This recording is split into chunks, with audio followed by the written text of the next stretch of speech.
Charlotte FC tried really hard to sign him in the summer, and I believe Charlotte would have if they were able to agree a fee with Newcastle. At that time, Newcastle were not ready to sanction an exit, so they asked for a ludicrous amount of money for a player of his profile and where his standing was in the team. They wanted north of £20 million. Charlotte said that's ridiculous. We're not going to do that. Let's focus on the transfer window over here in MLS now. Here are the notable incoming players in the off-season. Big deal at the top there, Ian. Miguel Almiron. Hate to say it, leaving Newcastle. He's brilliant for us in the last couple of seasons, signing for Atlanta United for $10 million. Yeah, I mean, some big news, obviously, for Major League Soccer coming into it. Almiron is obviously going back to a club that he's so familiar with as well, but also some big moves going out. Obviously, John Tolkien decided to go to Holstein Kiel. James Sands went to my club, FC St. Pauli, but there's a big one at the bottom there. Yeah, let's speak to our correspondent, Tom Bogert, to get some more on this. Tom, great to see you as always. There you are in the wood cabin, the transfer cabin with Tom Bogert. There's an idea for a new podcast. Tom, there's some big news that's just dropped. What is it? Yeah, Cucho Hernández has left the Columbus Crew, officially signed by Real Betis. That deal is completed, done just ahead of the deadline. This deal had been interested for Betis in Cucho Hernández for a bit. This got kind of really accelerated over the last 36 to 48 hours, and this morning a deal was in place, and it was just kind of a race towards the deadline, and there was no real worry that the paperwork wasn't going to get filed. But after what we saw with Duncan Maguire and Blackburn last year, you never say never until everything's done. Tom, I suppose one of the big themes really when we talk about MLS and the transfer window is players, big name players, we mentioned Almiron there, joining from European clubs and coming into American teams. Has that really been a trend that you've noticed, and why that might be?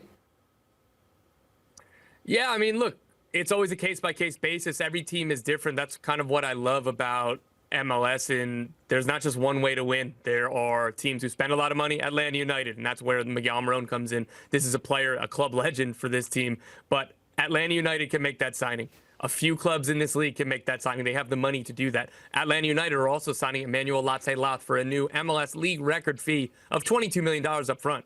Atlanta United are one of a very few teams that can pull off that kind of deal. There are other models. Philadelphia Union, they sign younger players from South America, from Europe. St. Louis City, they've been kind of mining some gems from the second league in Germany. There are so many different ways. So when you kind of ask that question and we're going about it, Miguel Almiron really makes sense for Atlanta United. Not quite, you know, the Philadelphia Union or San Jose Earthquakes, or insert any name here, whereas there's a lot of diversification in the recruitment strategy at all these clubs. Let's talk about that. Emmanuel Latte-Lath, I know you've been going on about it for a period of time now, and congratulations. This is great to see. I mean, Major League Soccer spending this type of money. I think we've all been desperate to see this happening in our lifetime, and it's finally here. This is a record for Major League Soccer. He is a big player, and Atlanta United are impressing me with what they've done. How impressed are you with the business that Garth Lagerwey is doing? Extremely impressed. It was weird. It was a little odd to me that Garth Lagerwey, he took over 2 years ago in Atlanta, and I view him as the best sporting executive in MLS history. It's as simple as that for me, given all the successes he had at Real Salt Lake and the Seattle Sounders. Now, before coming to Atlanta, there were some fans who were getting a little impatient with how long kind of the rebuild was taking and everything was going on. And in the summer, I was hearing like some discontent from fans. And I was like, Garth Lagerwey, that's a guy I think you just blindly trust. Well, a few months later, they have named Chris Henderson sporting director. He is one of the most successful executives as well. They work together in Seattle, so there's a good track record there. They named Ronnie Dyla head coach, another MLS Cup winning pedigree. He did that with NYCFC. And now they've re-signed Miguel Almiron, an absolute club legend who's going to be a star in MLS once again, immediately one of the best 5 to 10 players in the league when he re-debuts for Atlanta United. And oh, by the way, they set a new transfer record to sign Emmanuel Latte-Lath for $22 million up front. Atlanta United are very excited about these players. What they wanted this offseason was to get 2 star players, and that's what they're getting. 2 in-prime players, that's what they're getting. And 2 players that really fit this team and this system. Alexei Miranchuk was brought in by Atlanta in the summer. What his best quality is through balls, is his vision, passing ability, technique. He's not the most athletic player, but that's okay because of how excellent he is at so many other things. You look at Miguel Almiron, he is a one-man terror in transition. He is somebody that he's going to continue to be one of the best players in space. Emmanuel Latte-Lath, his pace is off the charts, his finishing ability, his timing of his runs, all of that. So they put these 2 players ahead of Alexei Miranchuk. Not only do they fit together, they're going to make the $13 million signing from the summer look even better. Atlanta United, I think, are going to be one of the best 5 or so teams in the Eastern Conference. Talking of Almiron, how much persuading did it need for him to leave the Premier League? Obviously, the success that he's enjoying at Newcastle, you know, played in the Champions League a couple of seasons ago, where that club is going and an investment that's coming in from the Saudis over the last few years to move back to MLS. Did that require a bit of persuasion? I know it puts him slightly closer to his family. There are some other things that are involved as well. Yeah, I mean, all of these have nuances. All of these have big decisions to make. This is a huge life and family decision for Miguel Almiron. It was time, though. So Charlotte FC tried really hard to sign him in the summer, and I believe Charlotte would have if they were able to agree a fee with Newcastle. At that time, Newcastle were not ready to sanction an exit, so they asked for a ludicrous amount of money for a player of his profile and where his standing was in the team. They wanted north of £20 million. Charlotte said that's ridiculous. We're not going to do that. Miguel Almiron hasn't played a ton for Newcastle in the first half of this season, so an exit this winter was always likely. I just thought it was going to be Charlotte because Charlotte maintained contact with Newcastle with Miguel Almiron's camp, and I figured if they came close in the summer, they'd just do it again. And yeah, it'd be a nice story if he came back to Atlanta, but hey, it's not always to be. It's not always a fairy tale ending.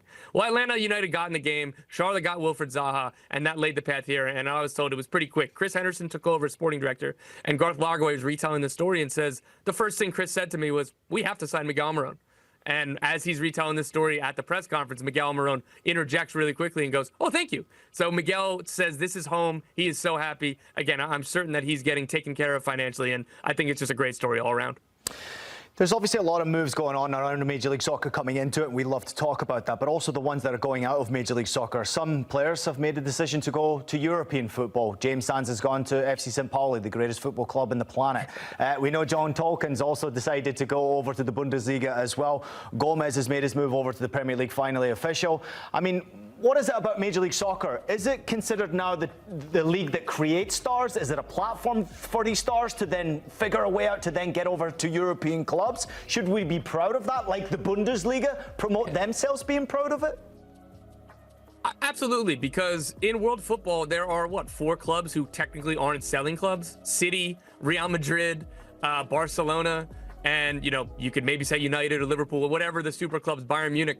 The reality is everybody else is a selling club. And even in those cases, some of those clubs are actively selling to Saudi Arabia because the money is good to put back in. For MLS to work, it needs to be sustainable financially, and that helps with the player transactions. Also, Cucho Hernández doesn't sign in MLS if there's not the idea that he'll be developed and helped to be moved on to Europe. Diego Gomez isn't going to be signed in MLS without that. I know in these recruitment pitches to the players, their agents, and everything else, it's you're going to make good money. You're going to be in a great spot. The team is, in some of these cases, Cucho Hernández to be specific, the team is going to be built around you. You don't have to worry about at Watford, am I going to play? What's going to happen? Is the manager going to change? No, we're building this around you. You're going to get paid well. And if you succeed, you'll get back into the Colombian national team. And if you succeed with us and the right offer comes in, we're going to move you along. So I think this is absolutely something to be proud of. You don't want to lose all of your players, of course. And in the situation of Cucho, I do think if the Columbus Crew put up a really serious contract extension offer, I think he takes it if they do that a month ago. So that's another conversation. But in general, being a selling league is something to be proud of. Okay, but I'm also proud of some of the big names that are actually deciding, sometimes in their prime now. We're starting to see that to come back into the league as well. Brandon Vasquez making that decision to come back into the league, which I absolutely love. Is there a team specifically around Major League Soccer that's impressed you with making decisions like that, bringing experienced MLS players back to the league, or bringing players who are in their prime to Major League Soccer and not frightened to spend money? Any team other than Atlanta United, please. That was the thing. So I was going to say that is the answer, but I won't continue droning on about them. I really like what Austin FC has done this offseason. They were swift with their changes.